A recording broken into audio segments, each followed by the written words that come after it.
Hear me okay? I'm on, yes? Oh, great, that's good.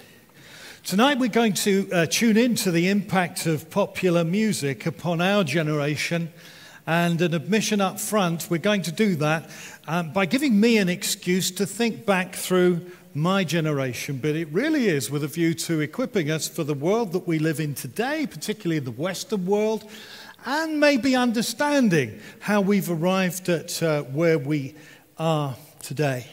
I'd like to take a prompt from the men of Issachar, who both understood their times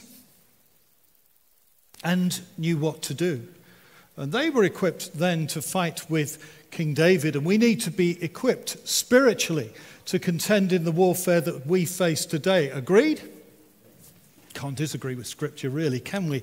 In some senses, you might disagree with my application, but we need to take a lead from Paul. When he went to Athens, we read in Acts 17 of really two episodes. And the first thing we read is that he was really distressed, very deeply distressed, when he looked around and he saw what was going on, all the objects of worship and all the pagan temples and so on.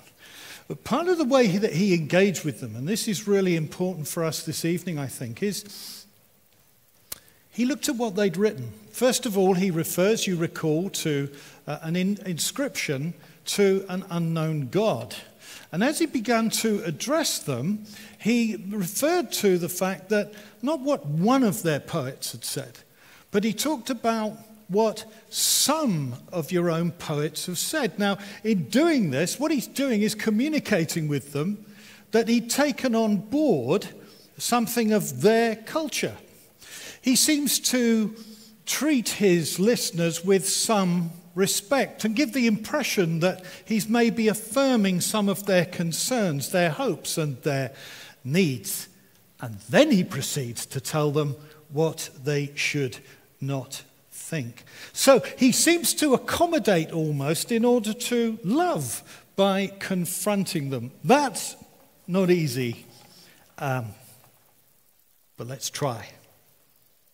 I wonder what you can remember, those of you who are older, from the early 1960s.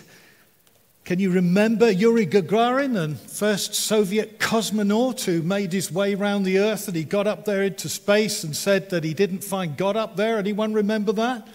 Well, he became a star boy back in the USSR, that's for sure. He had streets named after him. Sadly, he disappeared. Only a few years later, no one knows why.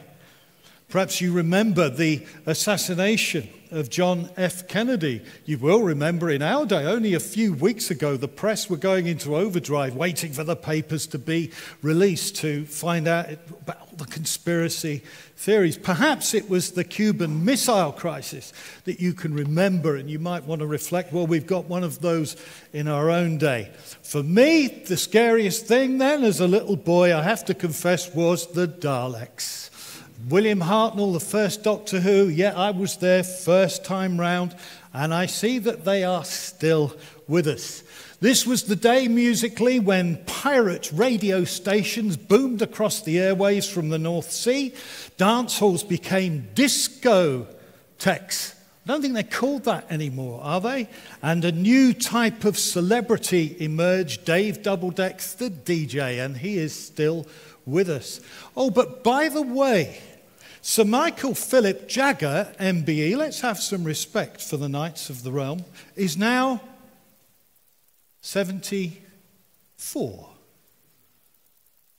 Sir James Paul McCartney, MBE, is now 75.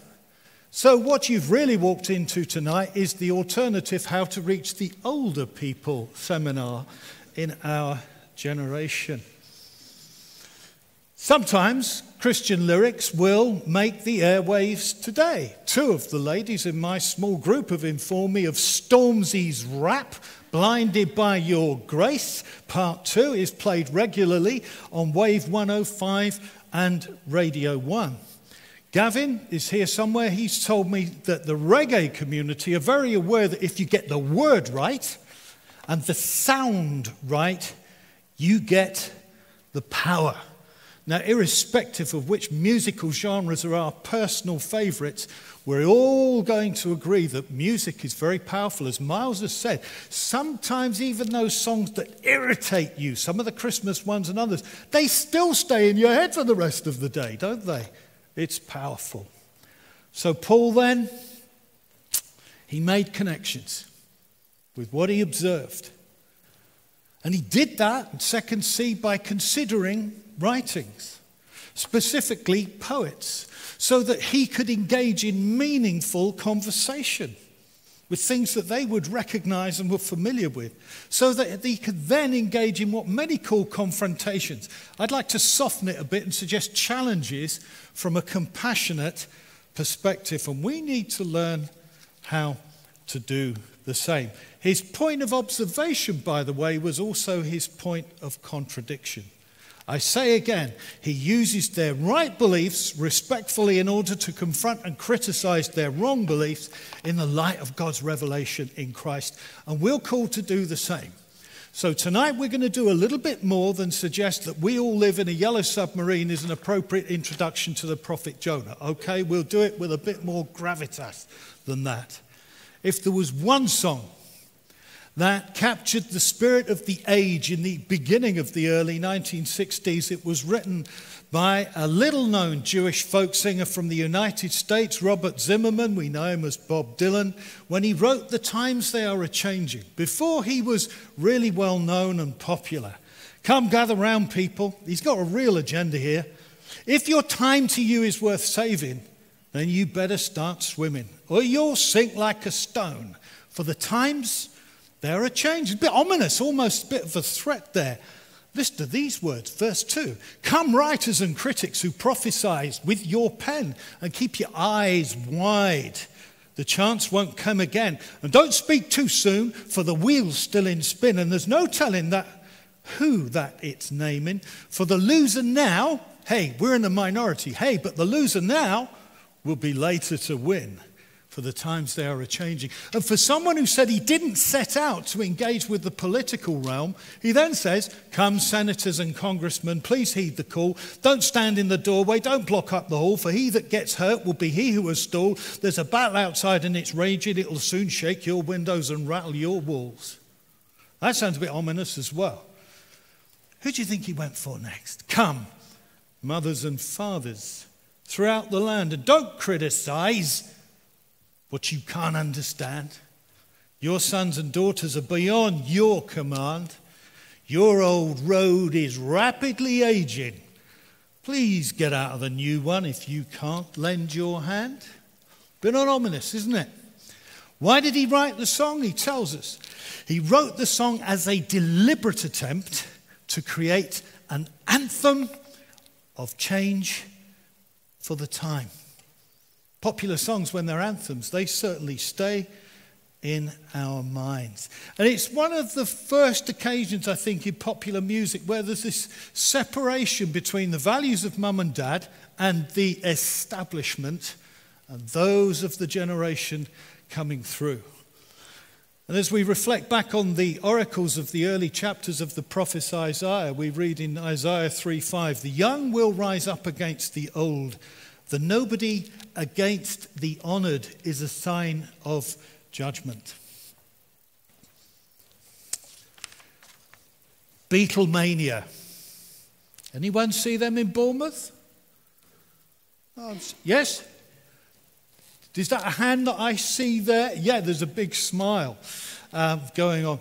It's really difficult to describe how stunning the impact the Fab Four made on the world in the early 60s. When they visited the United States in 1964 and appeared on the Ed Sullivan Show 3 times in 1 month, they reckon that on February the 9th, that single appearance, around 73 million people tuned in to that show.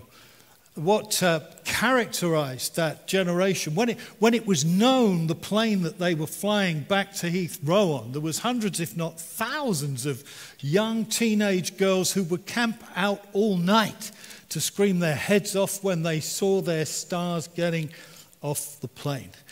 John Lennon really stirred it up. Some of you will remember this when he claimed, it's just an observation I think, that the Beatles were more popular than Jesus Christ.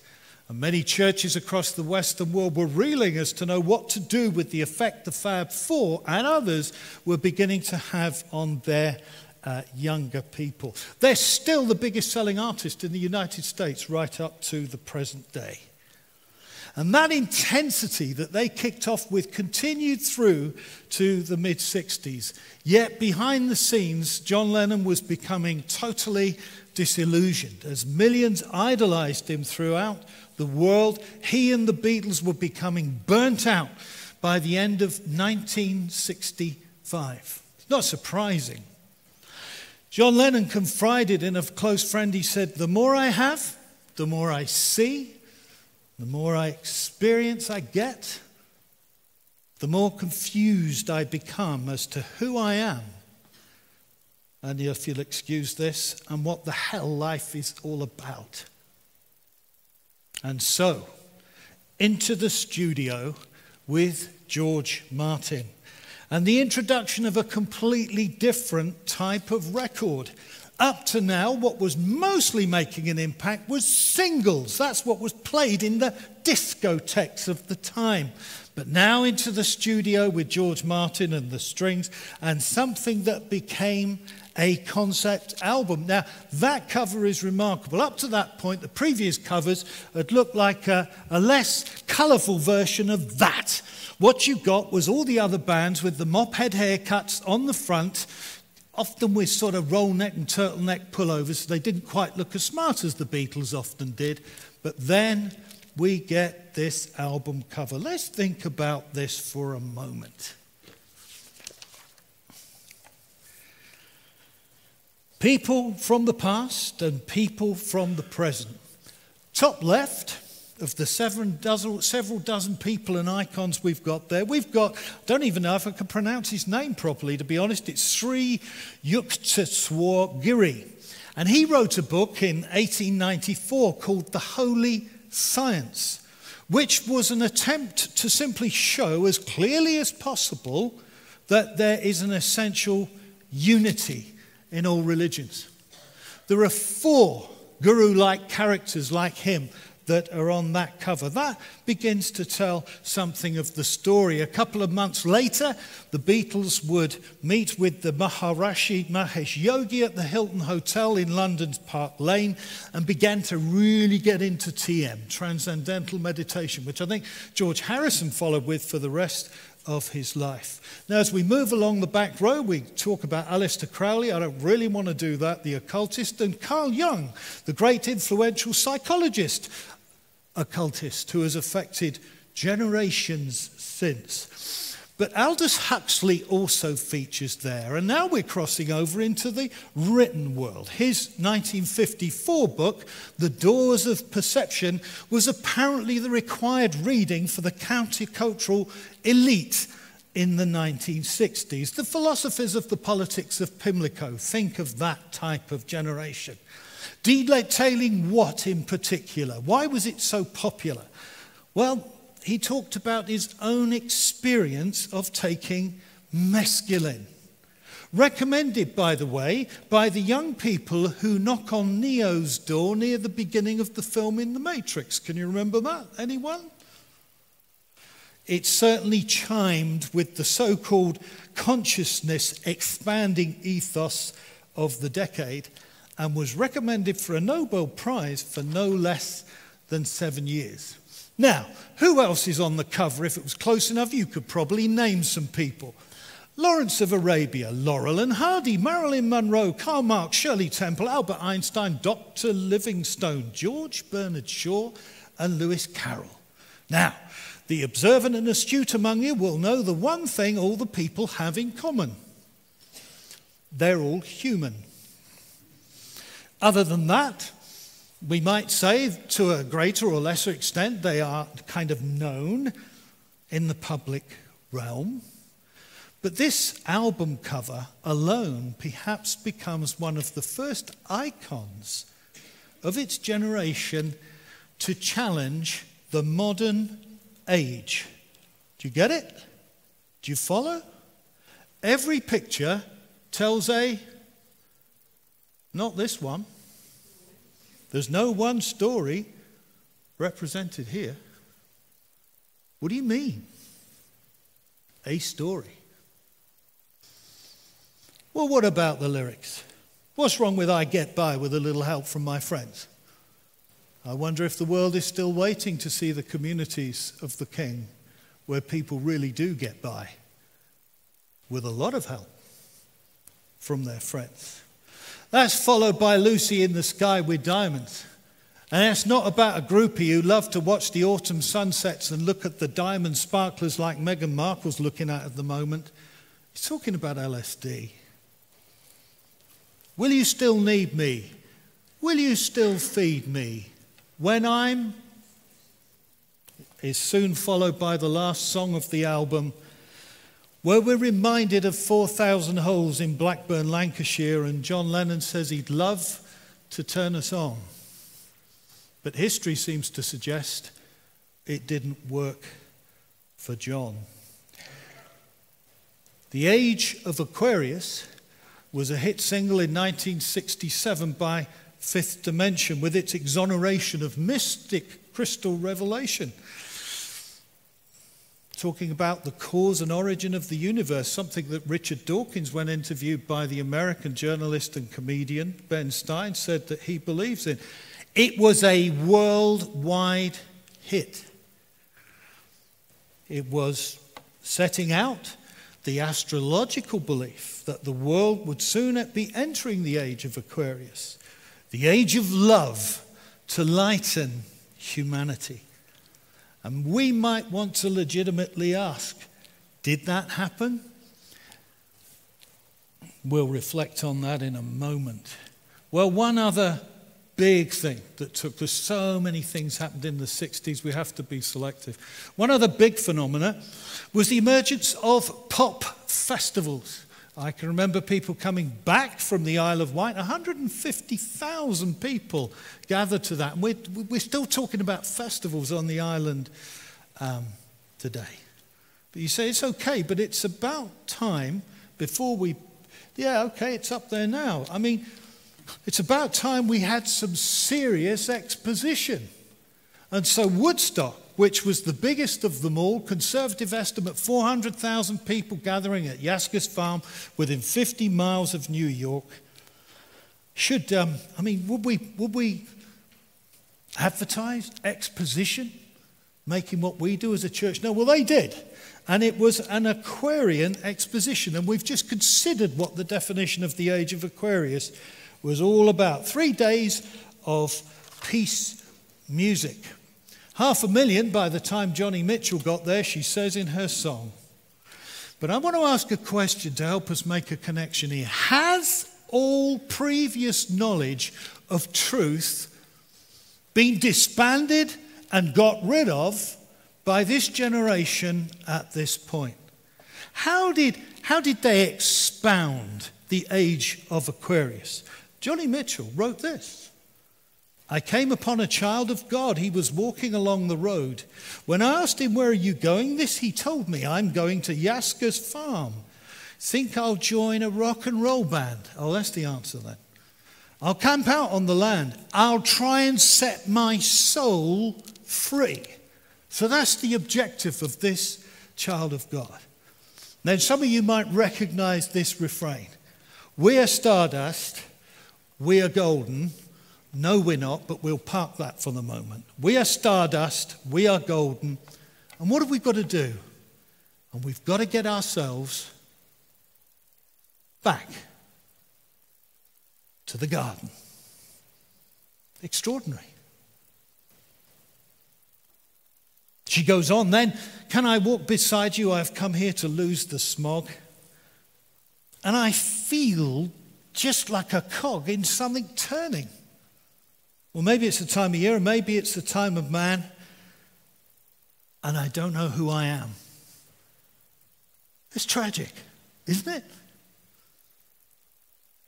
And if you're not fully persuaded by the influence of this generation, then just go back and watch the 2009 film, The Men Who Stare at Goats, which was the impact on the American military of that generation. I dare say there's a bit of Hollywood extra in it, where you will meet the hippie instructor, Billy, using his mind filled with peace, man, to love and overcome the military challenges with his psychic powers. Seriously. Buzzwords of those days? Peace. The revolution was a peaceful one. Flower power, far out, love. It's what it's all about. Pop stars had become idols. It's the first time I'd ever heard the word used. And so how did the 60s end? December 1969. There were others who did mimic album covers like this. The Rolling Stones did one with their Satanic Majesty's Request, and Frank Zappa and the Mothers of Invention came up with their one. There was Frank on the front cover like the Beatles with his Mexican tash, except their strapline was, "We're only in it for the money." Is that what it was all about? Well, there was a concert at Altamont, December the 6th, 1969.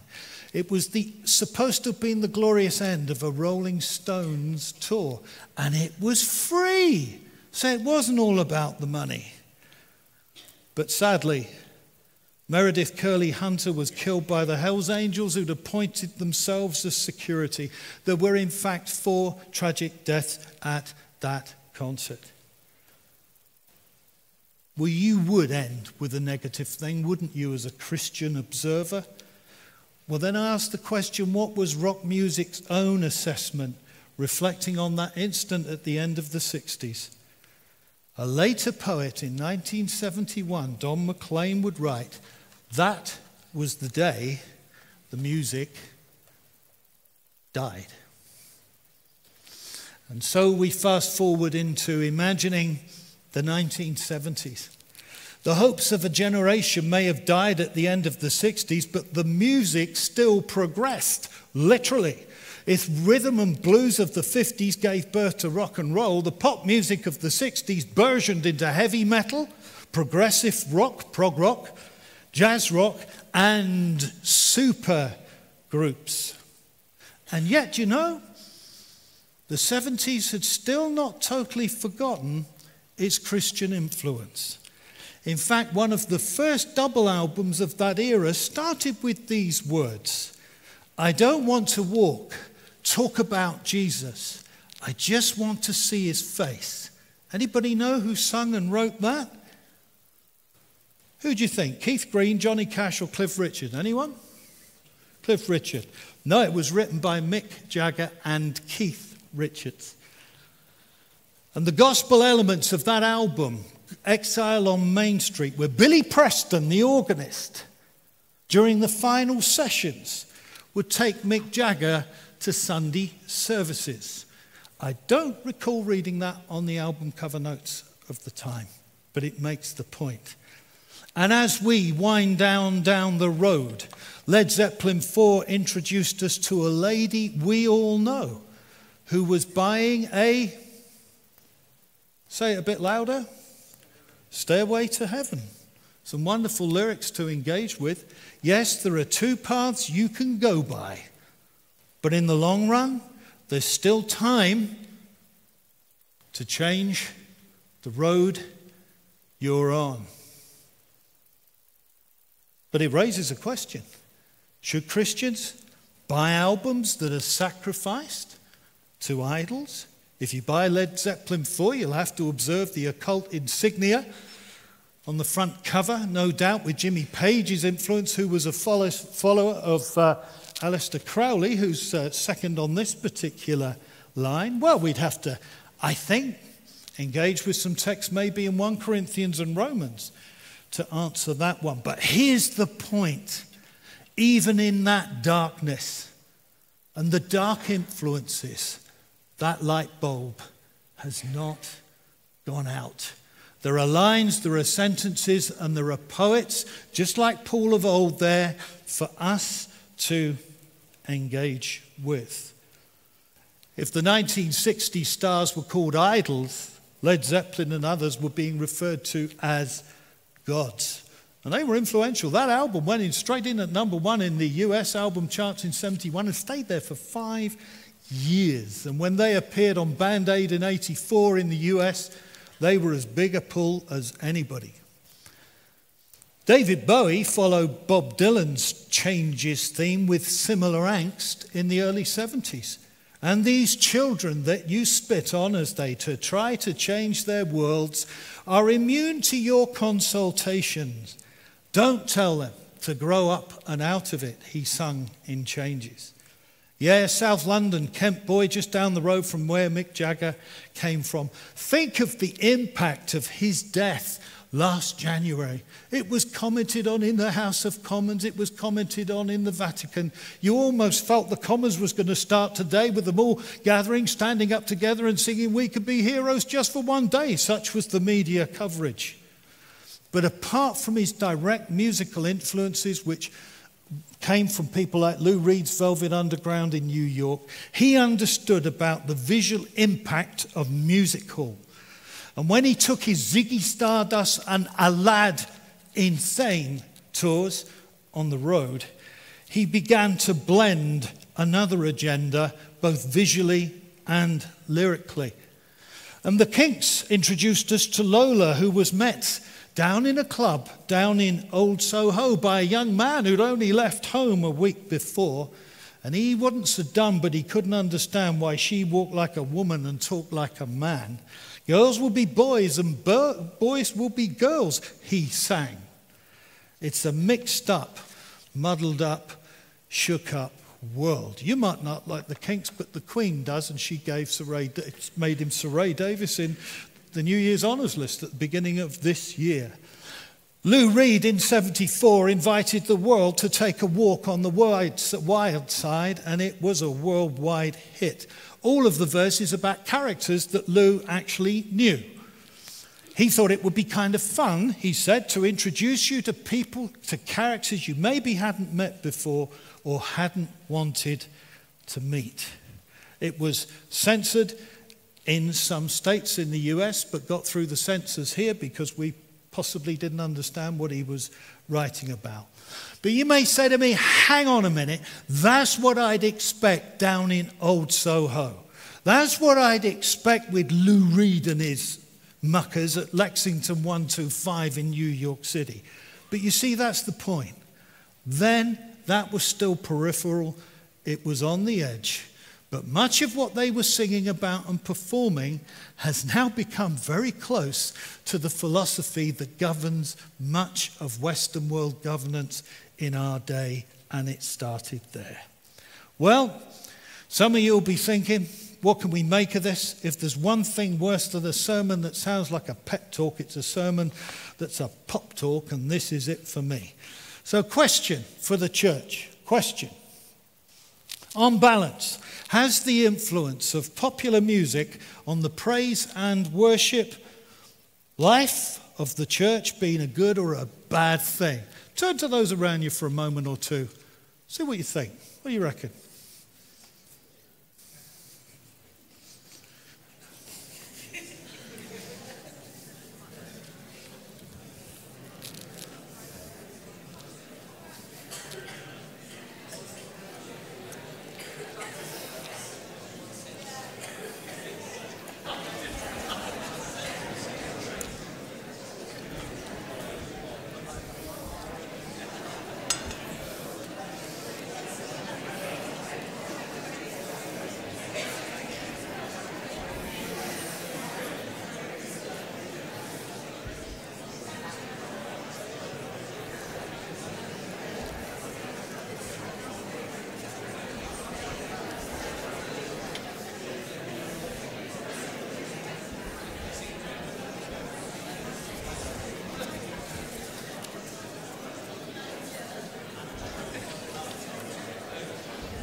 Okay, some of you have exhausted that one already. Too much of a closed-ended question, I think. Anybody bold enough to say they think it's been a negative influence? Anyone? Yes, some people think it's been a net. Thank you for that. Yeah, I'm sure there's others who would agree with that. Some not sure it's as black and white as good or bad. Yeah, that's where I'm at. And what are those who think it's been good? Oh, okay. Well, that proves nothing in particular. Let's see what the... That's sticking with the theme. There is no one story. Let's see what the answer is, shall we?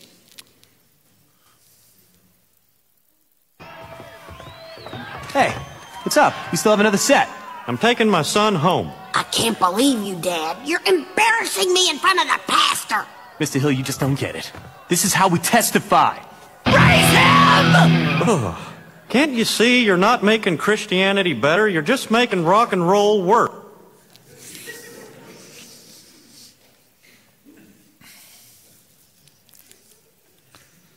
How are we to develop a Christian mind when engaging with all this? Two considerations. What's, first of all, a warning? What's the dark side of the moon on this one? It isn't just that there were 4 deaths at Altamont. I grew up with being used to so many regular reports of so many gifted and talented young men and women dying so young. Brian Jones, founder of the Rolling Stones, went at 27. Jimi Hendrix at 27. Keith Moon of The Who at 32. And John Bonham of Led Zeppelin at 32 years of age. But someone would say, okay, but that's some. There are many others. But some have made a fortune from it. And they're still alive. Perhaps Mark Knopfler of Dire Straits from the mid-80s helps us with that one. He tells the story, that wonderful Geordie rock band. Young guy, he's got a duff job, so he thinks.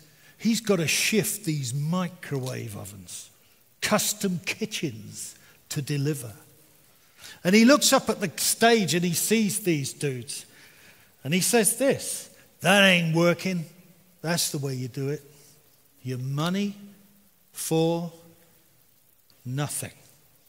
And your chicks for free. So he thinks that's the answer. But what if riches do come your way? One sentence, slightly amplified or modified by me from Jesus, asks the right question from Mark 8:36. What good is it for a man if you gain the acclaim of the entire world with the biggest hit of your generation and yet forfeit your own soul? Second W, we've had a warning. What about wisdom? Sounds like there's been lots of changes. There were only 12 million cars on the road in the 1960s. There's now 34 to 35 million. So there's been a few outward changes, but is there anything really new under the sun? Let me just suggest to you for a moment that the era we've been considering just tells us that wine, women, and song had morphed into sex, drugs, and rock and roll.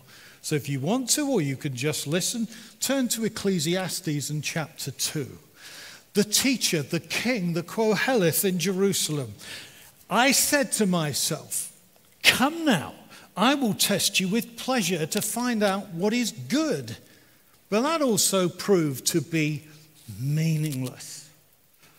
Laughter, I said, is madness. And what does pleasure accomplish? I tried cheering myself with wine and embracing folly. But he kept his head with all of this. In verse 4, now I'm just going to draw out some of the projects that he undertook. He planted vineyards. So I think we'd get some wine out of that. And then he acquired male and female singers. So he's got the music. And then it doesn't say he got a finishing school. It says that he got a harem, which he says are the delights of a man's heart. And then at verse 9 he says, I am the greatest. I became greater by far than anyone in Jerusalem before me. And what had he done with all this? I denied myself, he says, nothing my eyes desired. I refused my heart no pleasure.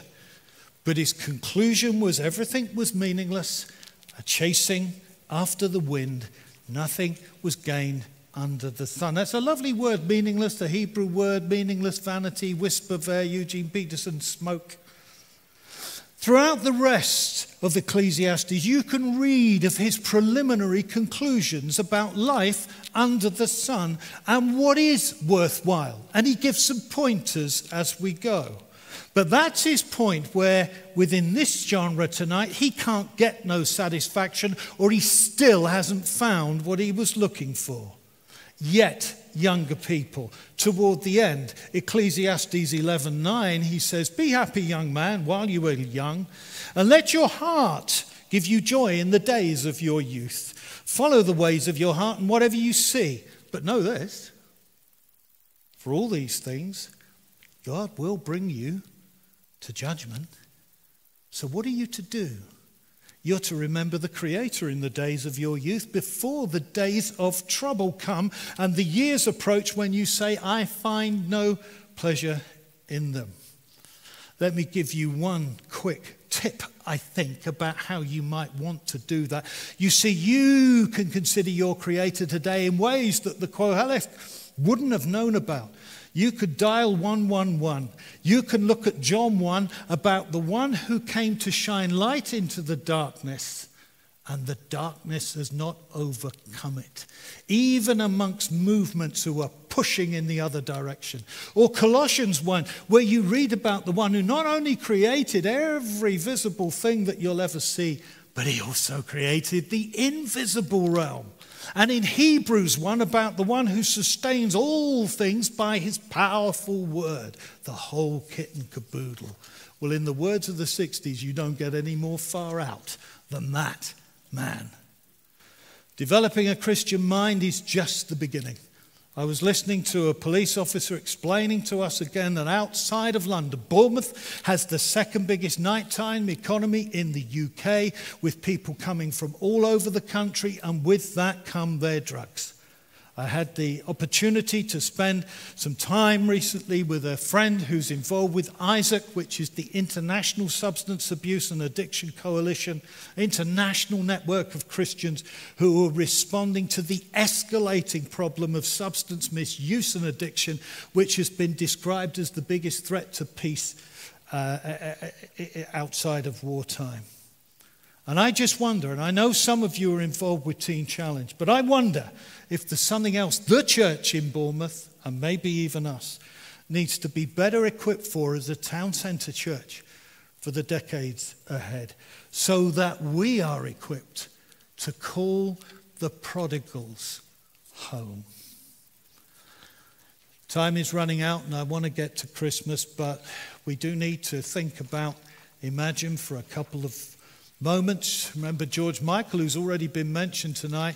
He set out a challenge in the year 2000 to put Imagine in at number one to make sure Sir Cliff Richard's Millennium Prayer did not make it, which of course it did for 3 solid weeks. And so we had an absolute clash between Our Father who art in heaven and Imagine there's no heaven. I'm going to take it as read that most of us know the words to that song. Why would you want to imagine there's no heaven? Leonard Bernstein, the acclaimed brilliant American pianist, composer, orchestrator, he said when he was in the presence of great music and great beauty, he sensed heaven and order behind things, something we can trust that will never let us down. Heaven in the New Testament, it means different things. It can either be referring to the God of heaven on 10 occasions, the kingdom of God on 32 occasions, and heaven, the place where Jesus sits at the right hand of the Father, on no less than 188 occasions. And if my calculator was working earlier, that means there are 230 times that we're being asked to engage with heaven in the New Testament. Tell me, doesn't it bring you some comfort to know that there is another realm that we can't mess up, where no evil resides? Heaven is glorious. It's a kingdom with a glorious king. No hell below us, Friends, 12 of the 14 references in the New Testament to hell are from the lips of Jesus. You can imagine whatever you choose, but the words of Jesus will never pass away. And why would I or you as a believer want to imagine that the words of Jesus are not true? Yeah, but what about, he says, living for today? Well, of course, in one sense, that's true. What's wrong with that? I mean, you're part of this church. Be all here. Be here now. You can't live for yesterday. It's gone. You can't live for tomorrow lunchtime. You can prepare for it. Can't you worry about it? But you can't live there. But for millions of people in our generation, if all they have to live for is today, there's not really any comfort or any hope in that. And why would you imagine that words that include no religion are really asking me to believe no God? Yeah, but first four's God, you know, the last one or whatever it is, no possessions, no greed, no hunger, everyone's sharing. That's got to be a good thing, isn't it? All the world living as one. Facebook's asking us today to sign up to World Unity. The BT Anyabwile, if that's how you pronounce his name, told us at the recent FIEC conference that when he's asked the question, what are you doing for the poor? He answers, we're planting a church. Enough said. Well, let's begin to leave the 70s at this point, and we'll spend a couple of minutes with Christmas in a moment. Maybe Led Zeppelin's song, The Song Remains the Same, helps us here because the question remains the same. And it's back to Don McLean's amazing pop ballad, an extraordinary historical song that he penned called American Pie in 1971. The notes or something that put it together sold for $1.2 million recently. It's amazing, isn't it? Did you write the book of love? No, but we know how it came together. And do you have faith in God above as the Bible tells you so? He sang. Yes. What's the alternative? Or do you believe in rock and roll? Can music save your mortal soul? Because if you're still caught up in that, do you really want to sing the refrain? Because this is your song. Bye-bye, Miss American Pie. Drove my Chevy to the levee, but the levee was dry. Them good old boys were drinking whiskey and rye, singing, this will be the day that I die. This will be the day that I die. You couldn't put the contrast any better. To end with that era, the answer, my friend, is blowing in the wind of the Spirit of God, whom you cannot confine to a stage in this or any other age. There's another song that you need to hear. And so, this is Christmas. And what have you done? What are you dreaming of? Bing Crosby's been teaching us to dream about Christmas since 1943. We've already asked the question. I wonder if somehow it's got lost, not so much in translation, but in celebration. Even the world gets irritated with X marking the spot, don't they? John wrote his song, by the way, because he was annoyed with Bing Crosby's song and he couldn't stand it. And that's often the way it is. Some of those jingles you really don't like, they still stay in your I wish it could be. And it just goes on and on. Hey, come on, chill out. It's a children's song, isn't it? And snowflakes have got the most amazing pattern. Or Slade's Noddy Holder giving us a working class Christmas song. So here's to you, Merry Christmas. Everybody's having fun. Well, we hope that proves true for many this Christmas and that we enjoy a break from routine. Now, there's sentimental songs, but there's these serious ones as well that kind of nudge us toward the bigger picture that all is not well in the world. Band-Aid reminded us of that in '84, but when you're having fun, there's a world outside your window, and it's a world of dread and fear. So what is the issue that we're dealing with here? I was trying to speak to the staff here a couple of weeks ago on this subject. The next day, I just switched on the radio. Driving back from Weymouth, there were 2 songs. The first was George Harrison trying to sing his song in that wonderful, vulnerable voice about peace, give me life, give me what's it on earth. And then there was the flip side, To Walk on the Wild Side by Lou Reed, Perfect Day, where he sings about drinking sangria in the park and you just keep me hanging on. Tells us that life is not easy. And then the next day, I'm glad I spent it with you. You made me forget myself. I thought I was someone good. And somewhere at the heart of the Christmas expectation in the popular mindset is the expectation of peace on earth. They sold me a dream of Christmas. They sold me a silent night. And they told me a fairy story. Till I believed in the Israelite. But he didn't write this as an anti-religious song, believe it or not. According to his own words, it was his way of expressing things that he'd hoped were true.